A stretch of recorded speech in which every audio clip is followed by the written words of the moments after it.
Hola and welcome back to my channel. Good morning from beautiful and very sunny Tulum, Mexico. So I've been living here in Tulum for about 2 weeks now. This is my condo place, so I'm just sitting outside of my apartment right now. There's 2 different swimming pools, there's a spa, there's a restaurant, there's a gym, everything you could need all within one complex. And then I'm about, I guess, a 15-minute cycle from town, so I bought a bicycle. But I'm going to get into all that now. I've actually got a list of all the questions that I'm going to answer, and I'm going to answer as many of the 50 questions that I got as possible. Okay guys, before I get too far into this Q&A about moving to Mexico from Ireland, I want to let you guys know that this video is actually sponsored by Swappy. So Swappy is a company that buys and sells iPhones. So you can buy a refurbished iPhone from them at swappy.com. So there's 4 different categories of phones you can buy: like new, very good condition, and acceptable. But all of these have been checked and refurbished, and they all come with a 12-month warranty to make sure that the phone is in good condition and will last you and you can use it for the full 12 months. Okay, so I'm going to open up my new Swappy. Here is your new iPhone, and then the next leaflet tells you that you have 14 days to send back your Swappy if you are not happy with it.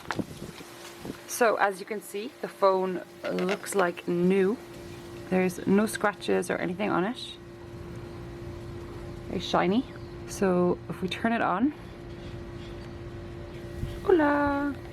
As you can see, the phone has been totally reset. It really does feel like buying a new phone, you know? You've got this beautiful box. Here's the phone. I love the color of mine. Whoop. And yeah, of course it comes with a charging cable. So why would you buy a refurbished iPhone? Well, first of all, it's going to save you money because it's way cheaper than buying a new one, and like I said, it's still practically new or like new. And the other benefit is that it's actually good for the environment. So we're making less phones, we're throwing out less stuff. It's better to, you know, reuse, recycle, upcycle.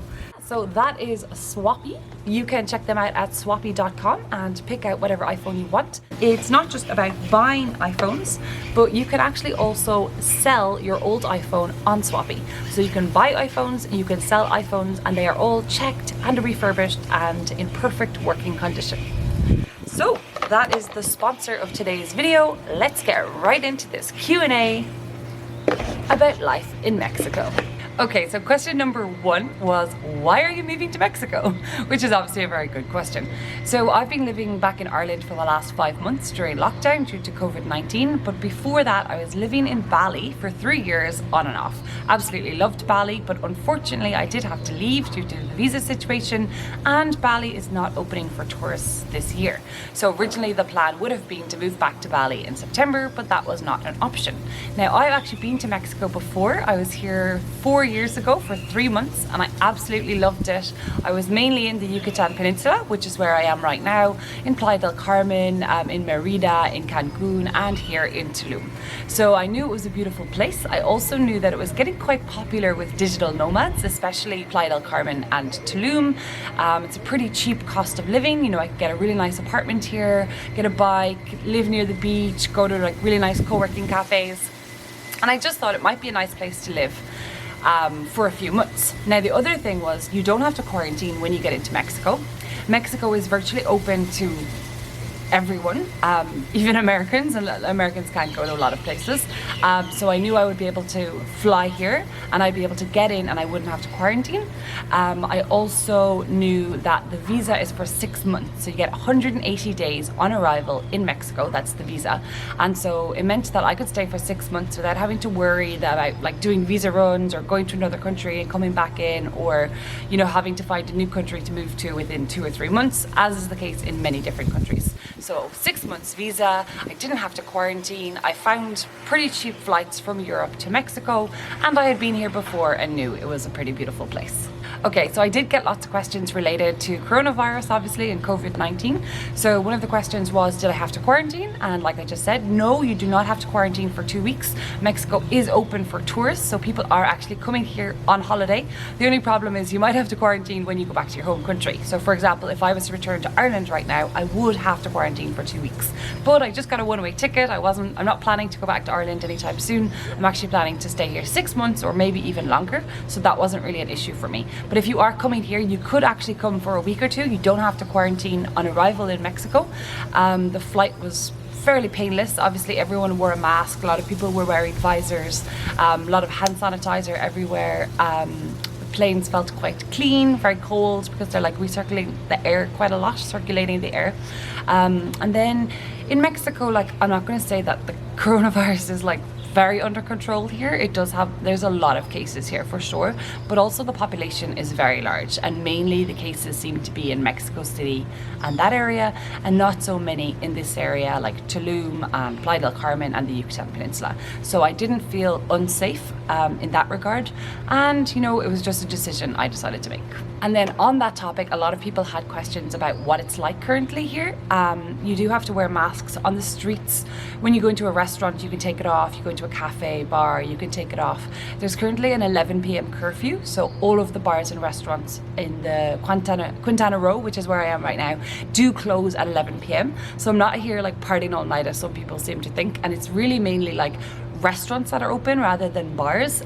You go in, you get some food, maybe you have a few drinks, and they're very strict with the amount of people that they allow in. So some of the kind of bars and restaurants that are busier have a sort of like 2 in, 2 out system, and they have say like 60% capacity, whereas normally they might have say 100 people. Right now it's only like 50 or 60 people allowed inside. They check your temperature every time you go into a restaurant, a bar, a hotel, everything. There's hand sanitizer at every single shop, and some of the shops are even quite strict. It's sort of like one person in, one person out, but most of the shops here, the larger ones, it's not so bad. You just have to wear your mask, use hand sanitizer when going in, and yeah, that's about it. Everything is kind of open for travel. You can do day trips, go to cenotes and all that. Everything is a little bit more normal than it was back home. Okay, so another question I got was about how expensive it is. So it's definitely not as cheap as Bali. I don't know how many of you guys have ever been to Bali. It's definitely not as cheap as Bali, but it can be cheap enough. So I've got this amazing apartment, and I only paid €495 for this studio apartment for a whole month. And like I said, it's in this gorgeous condominium, and there's 2 swimming pools, a restaurant, spa, everything. Now for October, the price of this condo is actually going up, and there are many apartments here that are about $1,000 or $1,200 for the month, but those are like 2-bedroom apartments, you know, with a swimming pool or whatever, in this new area called Aldea Zama. It's sort of like up and coming residential area in Tulum. So it's not that cheap. You know, you could probably find a room for €300 for the month if you didn't want a swimming pool or whatever, and then maybe like $500-600 would be the average, and then going up to about $1,000. If you book on Airbnb, it's a lot more expensive, so it's better to like go into like Facebook groups, and there's like loads of WhatsApp groups, and then just say what you're looking for, and you can go and view some of the places or just look at the photos online, and you'll get a much better deal, like 20 or 30% cheaper than if you were to book on Airbnb. So then just regards to expenses, again, like I guess if you go out for say a burrito, it's like €5. Some of the street food is a bit cheaper. It's more like, you know, €2 or €3. But if you go to like many of the proper cafes and restaurants, which I've been going to, sometimes your meal can cost up to maybe like €8 or €9. So it's not that cheap. And same with the drinks. Like if you got a cocktail in a bar here, it can cost like €10, which, you know, it's pretty expensive. But if you just get a beer, it's like €2, maybe €3. And then a lot of the beach clubs have like minimum spends at the moment, so like $20, $25. So it can be a bit annoying if you want to go down there and chill. You do have to spend, you know, like $20 or $25, which isn't that difficult to do because they're quite expensive. So you could just go there for lunch and maybe get 1 beer and a snack, and it will come to $25.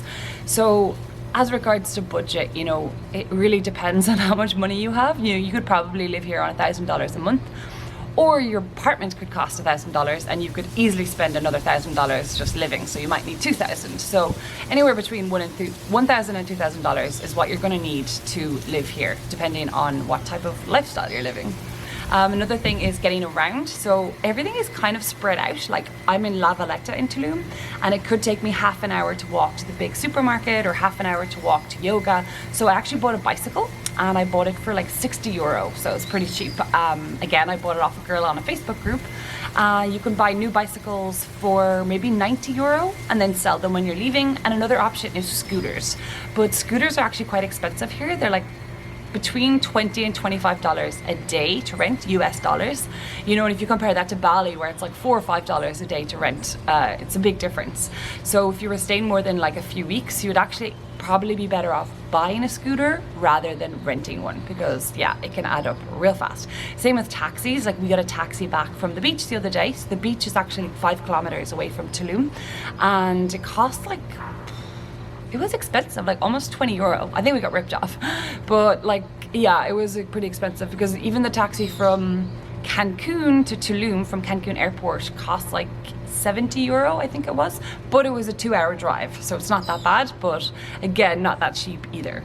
Okay, so another question is, did you need any permits or visas to stay there? Like I said, you get 180 days, 6 months on arrival as a tourist, and I just work online, so you know, I don't need a work permit. But if you are planning to work here, you know, like as a yoga instructor, or you know, you want to get a job in a bar, then yes, you do need to get a proper work permit, and they are possible, you can get them, but you just have to apply for it and go through the processes.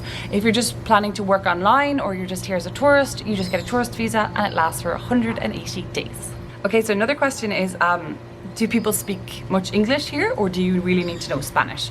I am very embarrassed to admit I really don't speak any Spanish. I'm going to start doing classes soon, and I'm going to start using Duolingo to learn Spanish online. But yeah, pretty much everyone speaks English here, especially in Tulum. It's probably one of the most touristy, you know, popular tourist destinations in all of Mexico. So everyone in the restaurants and everywhere does speak English. And now, because of coronavirus, there's no paper or plastic menus anywhere. It's just like a QR code on the table. So you just scan the QR code, and then the menu comes up either in Spanish or in English. So you know, you don't really need Spanish, but yeah, it would be good to learn, obviously, but people do speak English. Okay, this question came in quite a lot. A lot of people are asking if it's safe there. People had heard a lot of things about Mexico, like that it's not safe, that there's a lot of crime happening here. And I will admit, like, I don't feel as safe as I do in other countries, but I also haven't really felt unsafe yet. The only time I would feel unsafe is if I'm cycling home at nighttime. There's this like one patch of road that's quite dark and there's no street lights, and I do get nervous every time I cycle down there after dark. But in the daytime, never. I never feel unsafe in the daytime. I walk everywhere, I cycle everywhere, you know, just my handbag hanging at the side of my bike, and everyone just puts their handbag in their basket at the front of the bike. You see it everywhere, and definitely in the daytime people feel very safe. I did have an incident the other day where I thought my phone had been robbed, and I actually surprisingly wasn't panicking, because luckily for me I actually have a spare phone with me, as I'm doing a collaboration with a company called Swappy, which I'm going to tell you guys about now. And I'm really happy that I had this spare iPhone at home in my condo, so if my phone had been stolen, which in the end it wasn't, I just wasn't that worried, because I have, you know, I have a spare camera, I have a spare phone, and I do feel it is good to have these backup plans if you're planning to live somewhere that's not 100% safe for a long time, just so you have sort of a bit of a backup. Okay, so another question is, do you think there's a good expat community there? And I wanted to say absolutely, definitely. There's a huge expat community here. Really big. There's a lot of digital nomads. A lot of people are moving here like every single week. There's loads of different Facebook groups like expats and locals in Tulum, digital nomads in Tulum, and then there's loads of WhatsApp groups. So WhatsApp groups are super popular here. There's like a WhatsApp group for like the female digital nomads. There's a WhatsApp group for the male digital nomads. There's a WhatsApp group for let's meet up because I'm hungry. There's a WhatsApp group for entrepreneurs living in Tulum. So yeah, even within 3 days of arriving, I went to a meetup. I made new friends, I did a day trip, and I've been hanging out with those people that I met pretty much ever since. Like one girl I've met up with probably 7 times already, and I've only been here 2 weeks. So it's very easy to make friends here. Bit windy. There's a very good expat and digital nomad community, and there's all these Facebook groups and WhatsApp groups, so you will not find it difficult to make friends here, and you can ask all the questions you have, like how do I order food, how do I buy a bicycle, what's the best area to live in, does anyone want to share an apartment together, all these kind of things you can ask in the groups, and you'll get loads of positive feedback. Okay, another question is, did you travel alone? How was it? Are you there alone? Did you travel solo? Do you like traveling solo? So a lot of questions about that. Yeah, I travel solo a lot. I personally love it. I've done it loads of times. Obviously you're gonna have ups and downs, but I knew I was moving to a new country. I knew that I would make friends once I was here. You know, the plane ride is whatever, that's fine. Probably just the first few days are the scariest, you know, when you're settling in and you're scared things might go wrong. But after the first few days, you're not really alone. Like, everyone lives in their own apartment, but then everyone meets up for lunch or dinner, or goes out for drinks, or goes on day trips. So yeah, you're never really alone, and I have no problem with it. Okay, another question is, are there many tourists around? There are quite a few tourists, not that many. Like, it's still pretty quiet here in Tulum, but down by the beach is where all the tourists go. So there's like this hotel zone, and there's just hotel after hotel after hotel lined up along the beach.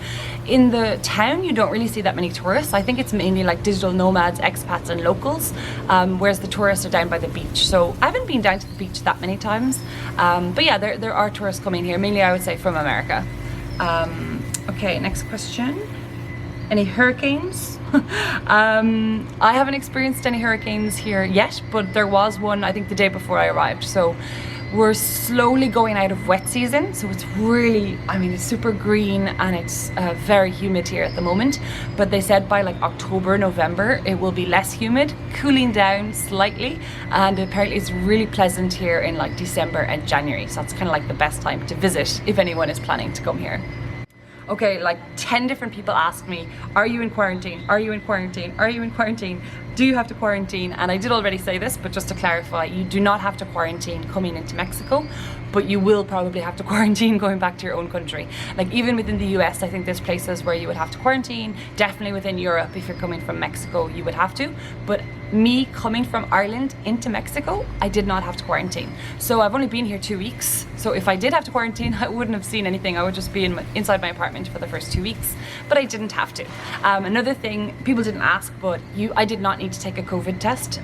For a lot of places I know you do have to take a COVID test before you're allowed on the airplane. Coming to Mexico, you do not need to take a COVID test, and you do not need to quarantine. Okay, another question is about the Wi-Fi, which obviously is very important to people working online, digital nomads.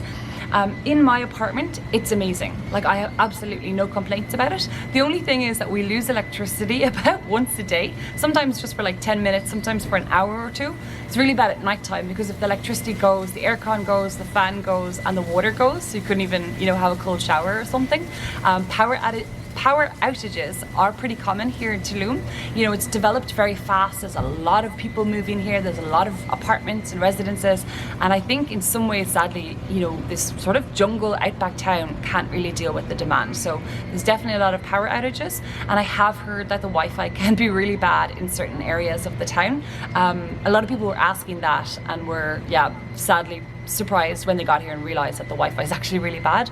But honestly, I haven't had any problems. It's really good in my apartment. Then you can get Telcel phone network, you know, which is quite cheap, and you can also just hotspot from your phone to your computer, and I guess you won't have any problems. But if you're just going to be on calls all day and you need like really, really strong Wi-Fi, then I think Tulum is probably not the place for you. Okay, again, there's a lot of questions related to COVID, like do you have to wear masks? Are the bars and restaurants open? And I think I touched on this already, but essentially, yes, you have to wear masks, even on the streets here. So walking up and down the streets, you do have to wear a mask. Technically, even if you're cycling, you're supposed to, but not everyone does. And then, yeah, if you're going into shops, you need to wear a mask, restaurants, cafes, but the minute you get in, you can take the mask off. The servers will all either wear a visor or a mask. You get your temperature taken, you get hand sanitizer when you go in. But like I said, there is an 11 p.m. curfew at the moment, and not everywhere in Mexico is the same. So all the different states in Mexico have different rules. For example, in the Yucatan state, they're much stricter. They even had banned alcohol for a few months, so you couldn't buy alcohol anywhere. None of the bars or restaurants were open, even though they were open here. So I definitely think it's a little more lax here in Tulum, because a lot of tourists come here. It's like a really big international tourist destination. And yeah, I don't know, sometimes it just feels a bit more normal.